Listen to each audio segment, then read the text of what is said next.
Hey there, friends. Before we get started, I just want to unveil my next book. It is The Realism Challenge. It's coming out on May 5th. It's available as a pre-order right now. I'm going to be showing the interior of this book in the weeks and months ahead, but for now, I just want to show you the front and back cover.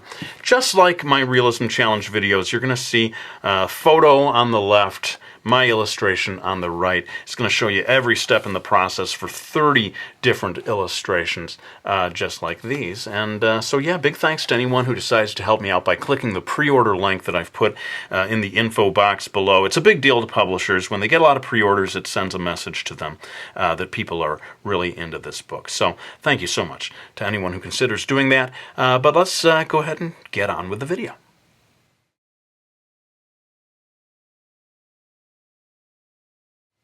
Hey there everybody, it's MARKCRILLEY. I'm back with another How to Draw video. Today we're going to be learning how to draw Kirito, or Kirito, the main character from the popular manga and anime series Sword Art Online. Now I've got two horizontal lines here. They are 3 inches apart, or that comes out to around 7.5 centimeters. I'm going to add one more slightly diagonal line here, and then I'll come back and we'll start getting into some of the basic guidelines.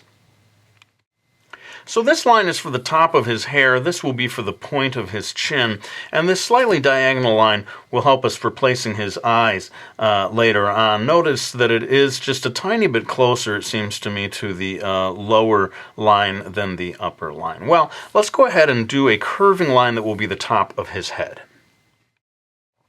Alright, so you can see it's basically just a big curving line that extends all the way across, just barely sort of crossing the diagonal line that we put there. This is actually going to be for his hair, not just the top of his head, but the actual hair itself. Well, I'm going to actually refocus the camera because I think we'll spend a little time here drawing the head. It'll be better if you can see these lines more clearly. Okay, so to take this in a step-by-step way, I think I'll start by just drawing the ear, and then after that I'll move on to drawing the rest of the chin.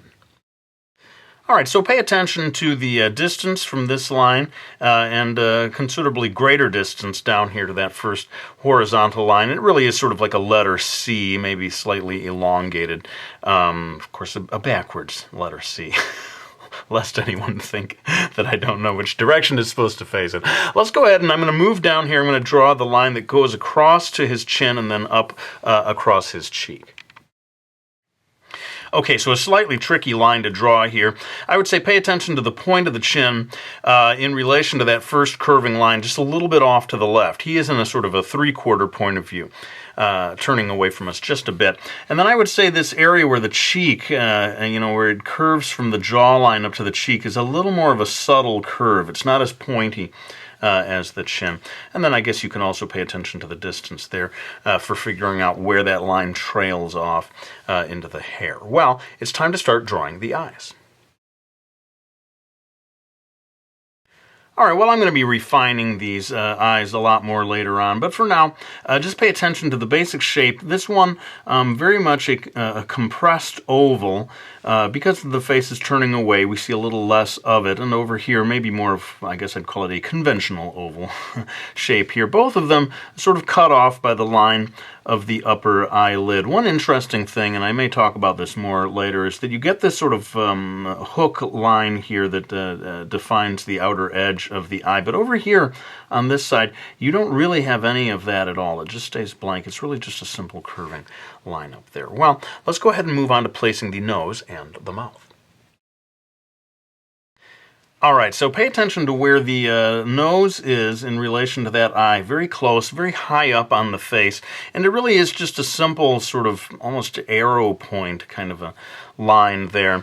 Notice also the distance from that, the bottom of the nose line to the mouth, almost the same, maybe just a tiny bit smaller than that line down to the chin. You're going to also want to pay attention to the distance there. All of this stuff pretty key in terms of getting the facial proportions right. But happily, the line itself of the smile, the way I'm drawing it anyway, is really quite a simple horizontal line. I think it's time to move on to getting some of the basic lines of the hair. So his hair is considerably more complicated than this, but I didn't want to overwhelm anyone, so I tried to simplify it to just some of the core areas. So often you find that there is a sort of triangular area right in the middle that comes down between the eyes, so as to give the character a lot of hair, but not obscure either of the eyes. And then I've got sort of two other vaguely triangular-ish areas over here on either side. And, later on I'm going to get more into the details of the hairstyle. But for now, let's sort of refocus the camera. I'm going to start drawing the neck and the shoulders.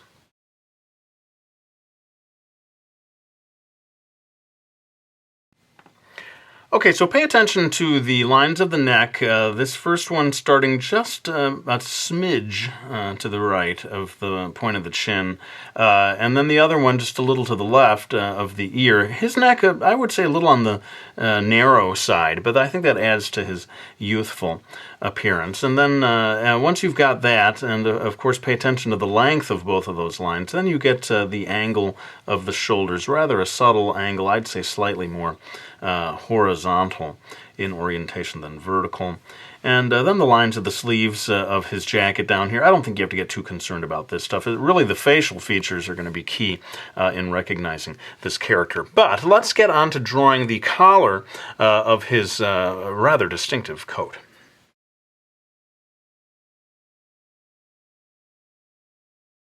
Okay, so a little bit challenging here, but you can see how I did that. Starting with this line that crosses over the horizontal line, curves around behind his neck, and you want to sort of imagine that line continuing so that they match up.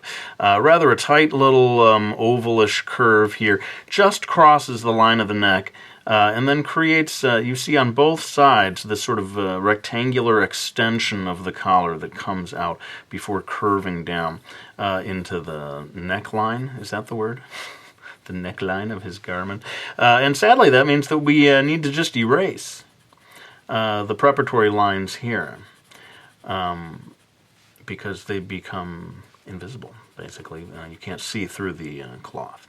And at the same time, I guess I might as well get rid of the horizontal guideline there. Now, there's one last thing that I need to do for the basic guidelines of the clothing, and that is to get in this really interesting clasp buckle structure here that holds into place the belt. I believe it's the belt that holds his swords that he wears across his back. Not going to be drawing those swords in this video. My apologies. I felt like there was plenty of detail in this video, plenty of challenges without trying to draw those the hilts of those swords behind him. But anyway, let's go ahead and get into drawing that buckle I was talking about.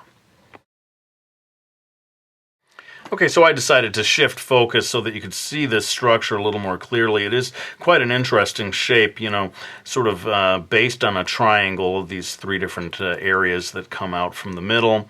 And then you just have to start putting lines in for the straps that this device is holding into place. So you got the one that goes across his chest.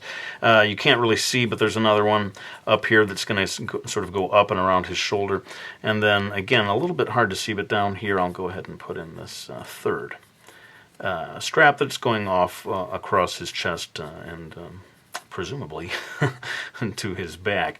And while we're down here, let's go ahead and just sort of continue this line. I wish I could do the whole rest of his costume, but there's just not going to be any space for it in this video, basically. So I'll go ahead and get in the other side of his jacket, and then I think it is time to knock it off with the time lapse, and we'll focus the camera onto his face so as to get into more of the details in real time. Okay, so you can see that I erased the guideline. I had to banish old man guideline. Which it shouldn't be. No, it's old man time lapse. It shouldn't be old man. It should be young man guideline. I'll have to come up with a voice for young man guideline, but we got him out of here, and it is time to start moving on to the details of the eyes. Now, he does have quite distinctive eyes, as I sort of hinted at earlier. I'm going to thicken up the upper eyelash area here.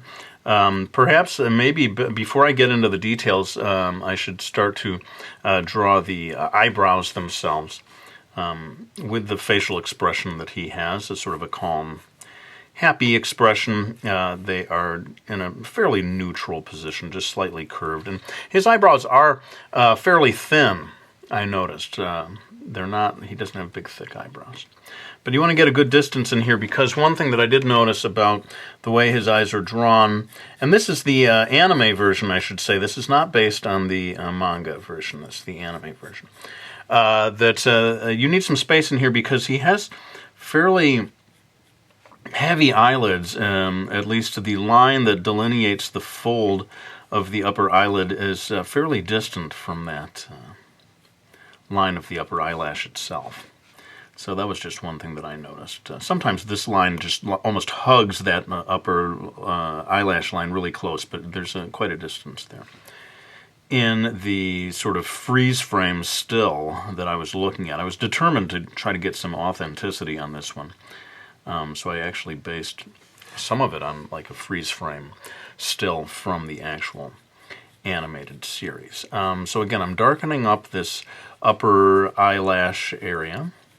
Don't want to get too thick. Of course, it looks more and more feminine the darker it gets. And now it's time to move on to indicating the highlight, which is really just a simple oval shape.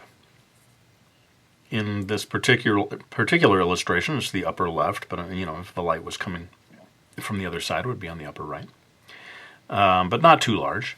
And then here's the interesting part, and I hope this will show up. I tried, you know, my strategy was to draw his head fairly large so as to show the details here, but I can only zoom in so close. Anyway, I'm drawing an oval-shaped pupil here, and then this is all going to get darkened in and maybe partially obscured, but there is a sort of a line that goes around the pupil in his eye. And this is something you probably see in a number of anime characters, but not all of them, certainly. But there's this sort of secondary line that is embedded in his cornea. And that's just, I thought, an interesting little added detail. You know, to save time, I'll go ahead and do this in time-lapse. All right, so basically the same thing, just a little more compressed. And I'm going to kind of tweak the eyebrows here. He's almost looking a little apologetic to me. Eyebrows are really one of the key facial features. They don't get enough props, I don't think. The eyebrows, the angle and so forth really reveal so much about human emotion. The more attention you pay to them as an artist, the better. And happily, that's about it in terms of facial features. There's no lower line for the eyelash. I think there's, you know, a little bit of coloration there that indicates the whites of the eye, but otherwise that's about it. And I think what I should do now is begin to draw some of the hair real time. Now, some of you may remember that a number of months back I did a video on drawing Sora, or Sora, from Kingdom Hearts, and we talked about how his hair had this very defined structure, you know, as a result of him being a computer-generated character. You know, it was always the same way every time you saw it, pretty much.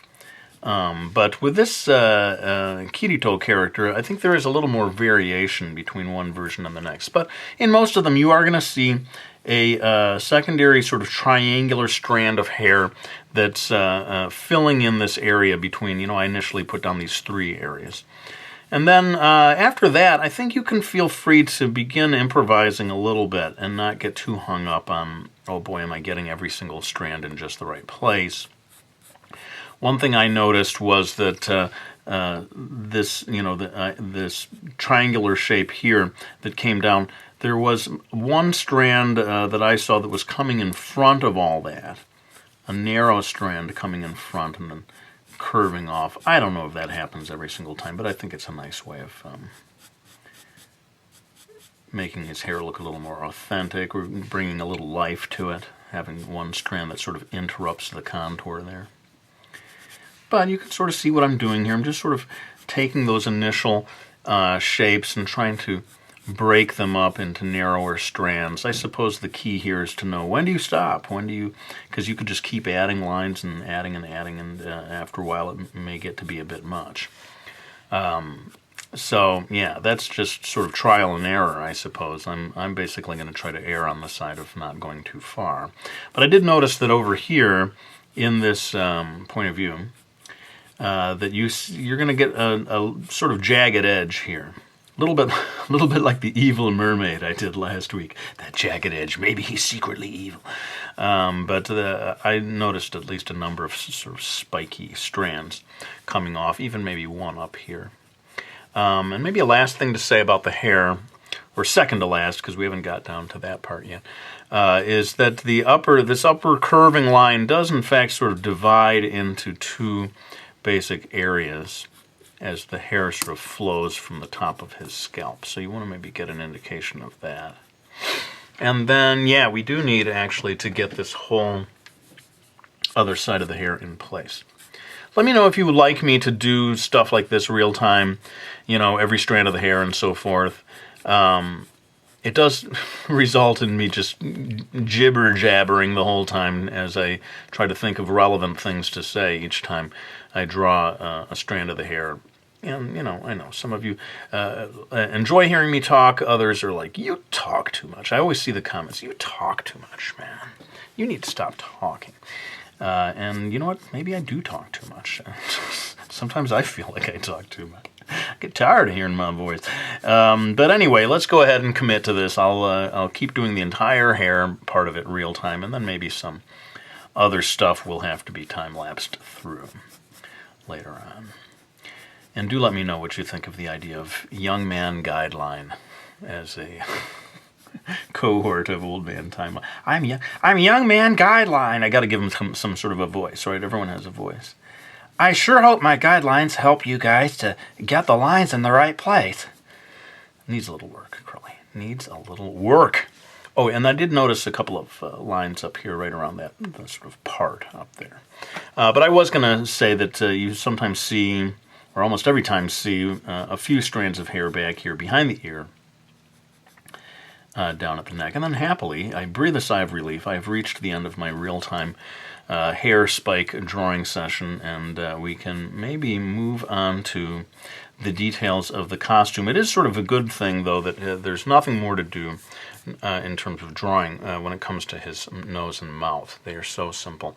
Well, let's go ahead and do the ear again in real time. I guess that means you're going to hear me talk some more.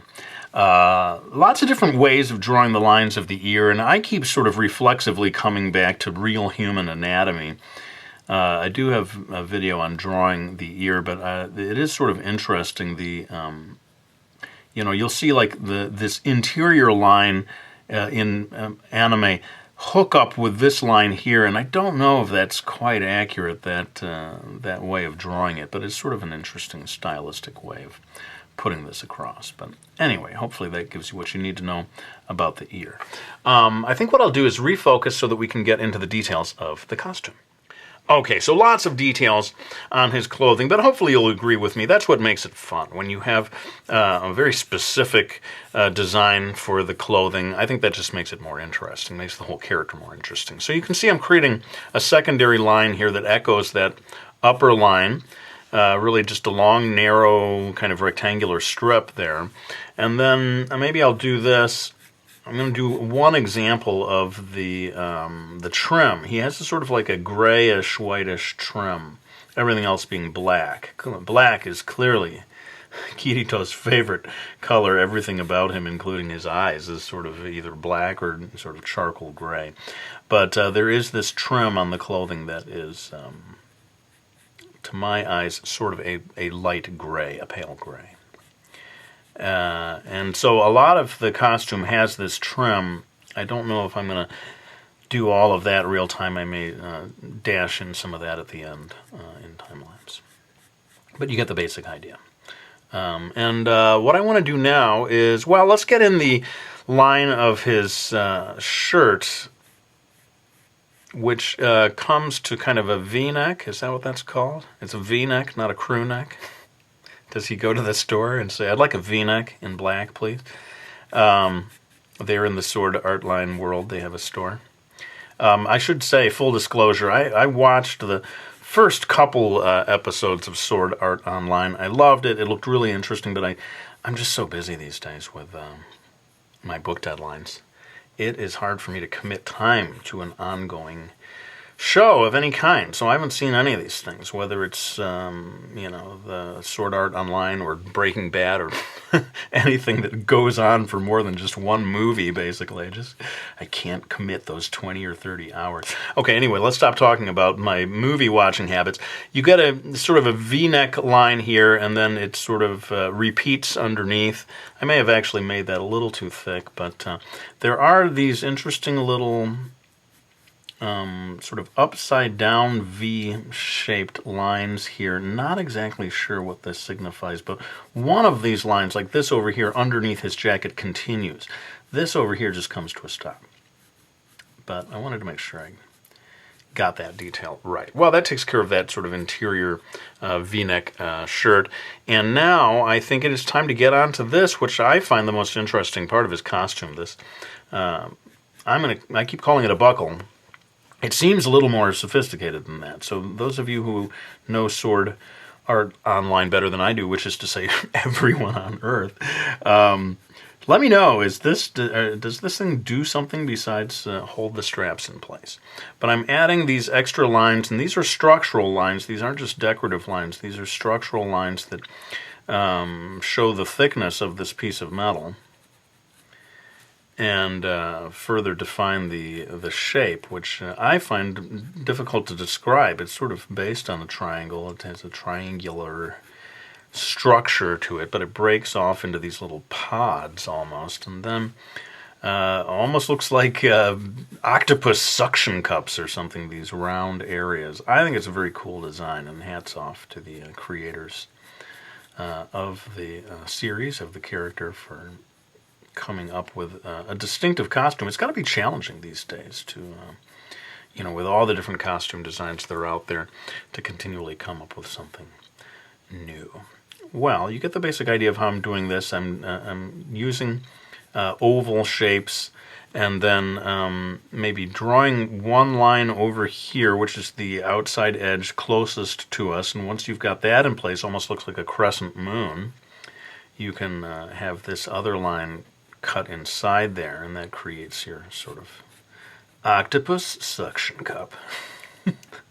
That, sure, I hope it isn't an octopus suction cup in real life. But one interesting thing is, as this sort of curves away, and maybe the idea is that it's curved to, reflect the shape of his chest, designed to fit comfortably on his chest. But as it curves, these suction cup type structures become narrower from side to side to reflect that change. And that might be about all I can do real time for this. Watch though. Oh wait, let's do one more thing. Sorry. Crilly, aren't you a professional? He has this structure over here. Again, I'm not sure what it does. My apologies. But it is an important part of the costume design.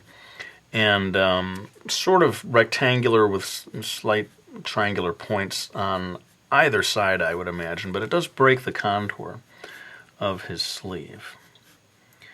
And bear with me, I'm going to add just one extra line here. This further defines the structure, but one interesting detail is 3 little bolts, it looks like, that holds that in place.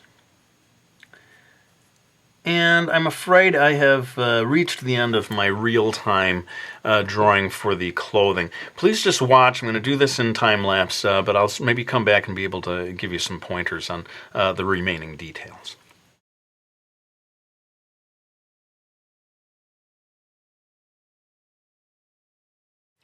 All right, well, I've refocused. I erased some of those initial guidelines, and it's time to pull out the trusty black Prismacolor. It is just a black-colored pencil.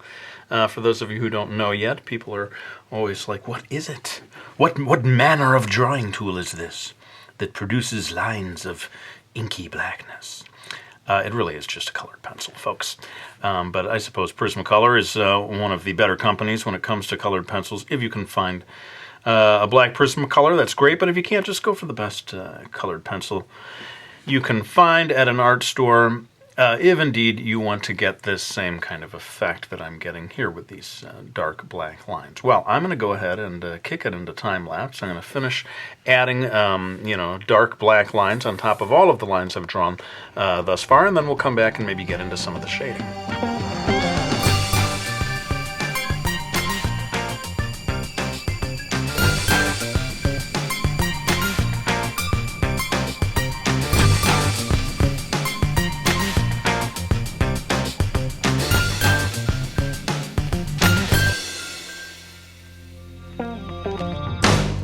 All right, folks, well, I noticed as I was doing this that I had come perilously close to making a mistake on the clothing. He does have a sort of a band over here that goes across this one arm and sort of breaks the contour. Whew! Oh, that was close. The Sword Art Online community would be after me in a second. Really? You got it wrong. So let me go ahead and I guess I might as well just do it real time. It's not going to take that long. Finish up adding these black lines, and then I think what I'm going to do is really confine myself to the area of the face, the facial features, the eyes, and so forth, in terms of doing some real-time shading. This video is running long, I'm sure, as they all do. So we'll make that the main thing, maybe a bit of the hair, and then we'll have to time-lapse through everything else. So let's refocus to start doing some of the shading. Okay, so I've switched to my Dixon Ticonderoga, my sort of shading pencil of choice here. And I'm going to go into the eyes. Now, I think what I'll do is just put down a basic layer of, I'd say, a mid-gray. His eyes really are quite dark, and it's a little bit, I'm torn because you spend a fair amount of time putting down these details of the interior of the eye. But if you are honest in terms of what you see when you look at stuff from the actual animated series, this upper area here gets quite dark. What I'm doing is maybe sort of roping off a circular area at the bottom, just beneath the pupil. Hope this is showing up. But really, all of this area up here needs to get darkened in very nearly to black. So I guess I'm trying to split the difference here to at least keep some of it visible, some of that initial detail work that I did. Anyway, that's going to be my approach on the eyes here, and kind of going to do the same thing over here, leaving just this little pale area down here, and then darkening in the upper area. Very true of a lot of manga or anime eyes, that there's a lighter area at the bottom, darker area near the top. Well, happily, the rest of the face does not get a whole lot of shading. I think maybe just a little bit here near the fold of the upper eyelid. I'll go ahead and shade that in. How about just a little touch by the nose? His neck, in some of the still frame stuff I saw, is very often deeply in shadow. So I guess I can go ahead and put that in. I mean, this would really just indicate light from above, wouldn't it? And one thing that I didn't get in here, which I really should have, boy, this is the day of like forgetting things. National Forgetting Things I Should Have Drawn Day. What do you call this? I'm suddenly drawing a blank on this line here. The collarbone, right? The collarbone. His collarbone is visible above the V-neck sweater. I don't think it's a V-neck sweater, but anyway. That is visible there if you want to go for a little extra detail. Collarbone. And yeah, I think I do have time maybe to go into a little bit of my approach for shading the hair. But in terms of the clothes, I think we just have to kind of give up on that and say, well, old man time-lapse, take us to the end of the video.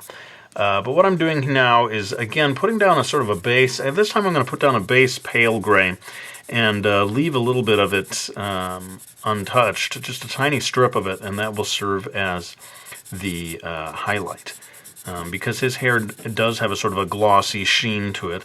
And I think that applies actually to both the anime version and the manga version. Although I noticed when I looked at reference of the manga version, looks, you know, pretty different, the style, the look of his face. And maybe just because of the way it's inked or something, but it struck me as there being rather remarkable differences between the two. Well, you can see what I'm doing. Let's go ahead and bring in Old Man Time-Lapse to help me get through this just base layer of the hair.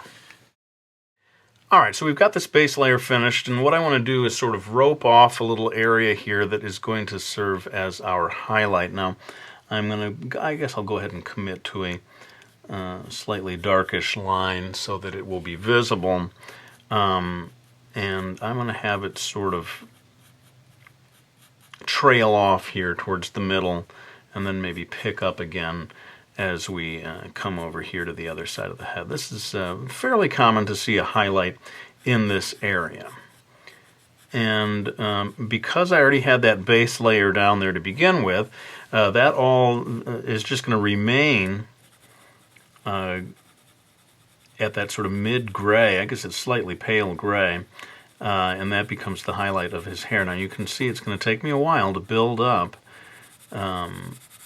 this darker area of color, but you know, patience will pay off, and I guess I'll just do this little bit real time here to give you a sense of the effect that we will reach eventually.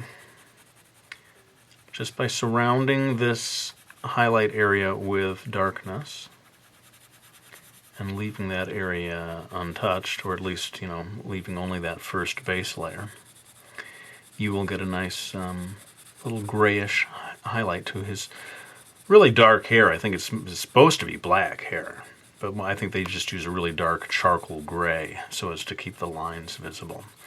And, you know, just for fun, I'm going to show you all that I do not only use a Dixon Ticonderoga for shading. Sometimes I will actually use a less expensive pencil. I think this one is from like Office Depot or something.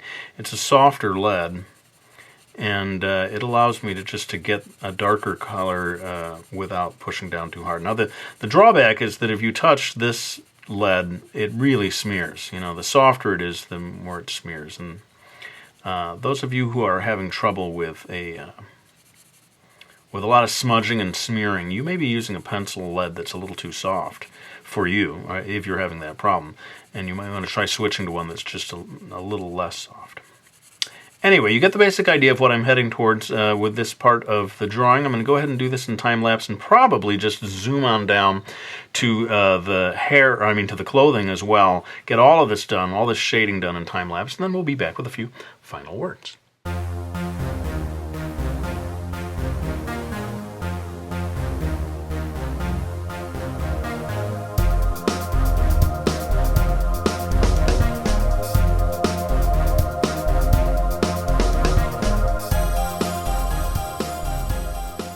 Alright, well, there's my video on how to draw Kirito from Sword Art Online. No blushies this time. Sorry, guys, I did not see blushies on this character, so I cannot add them. Even if that means someone will kick down my door in the middle of the night and draw blushies on my face in retribution.